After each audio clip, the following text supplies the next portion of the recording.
shame than Liz. I was at dinner the other night with my old friend Charles. He's been running a elephant breeding program in Hanoi. It's exactly the sort of job I spent years thinking Vietnam vets did. It feels like a lot more sense now. Anyway, Charles told me that elephants have their testes here, which was a bit of a shock. I don't know how well they struggle with feeling different, but I think probably if you can pick up your lunch with your nose, you'll pass that. Anyway, it was really nice to learn something by word of mouth. We don't do that much nowadays, got the internet, but I kind of enjoyed those sort of the proverbs, the wisdom of the past. Things like, the grass is always greener over there. I learnt that with my dad going on holiday. He'd always sort of think we'd stop at a picnic spot and then think, oh, that would be nicer to go a bit further on, and then eventually come 3 o'clock when we were all starving.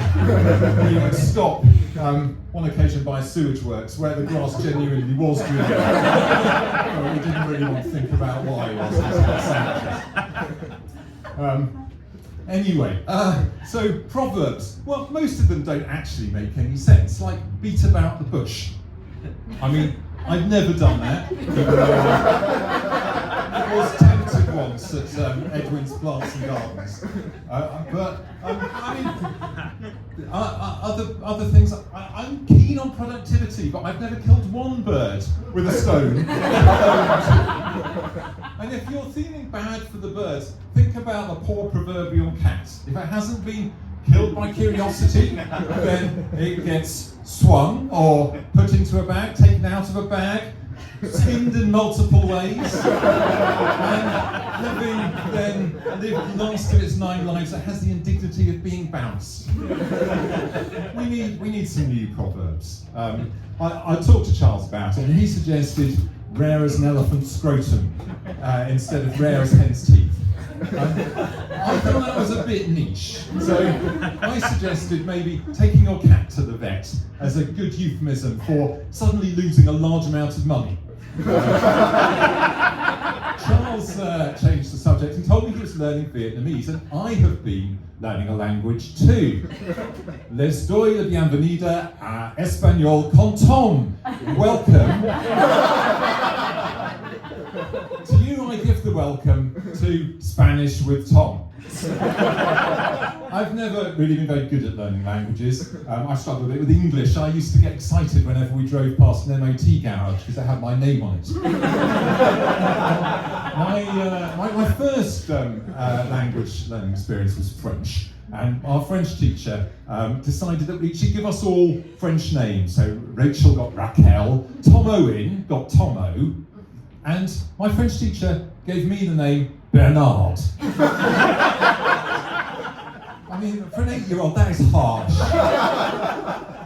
After a few years, I did pick up some rudiments. So we went on holiday to France, and we had one of those aeroplanes where you can wind up the propeller. It's got an elastic band in it, and we threw it on its maiden voyage. It made it over the fence and into a small holding next door. Landed in a plum tree in a goat pen, and I walked around to sort of thinking, what am I going to say?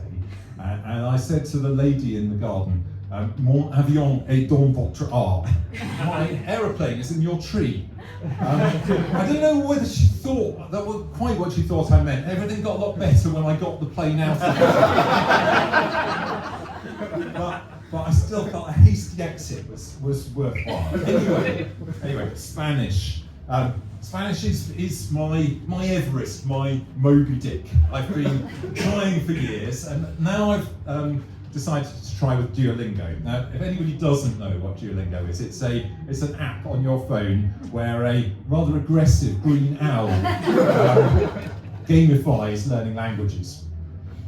So I've learnt some useful words and phrases now, things like your husband is eating the insect, or tell him that the professor doesn't eat flowers.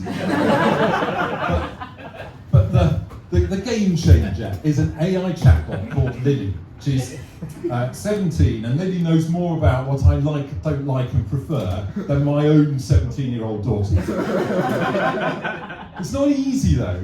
It's very ripe for confusion. I say I like to surf, surf AR, and Lily hears soifer, which is exactly the same, but means I am ugly. So she was uncharacteristically quite sweet about this. But even so, foi muy embarazada. I was very pregnant. It's a minefield. Anyway, I did go to Spain to try out my new skills, and what I learnt was that in large parts of Spain they don't even speak Spanish. You go to San Sebastian and they speak Basque, and then you go to Barcelona and they speak Catalan.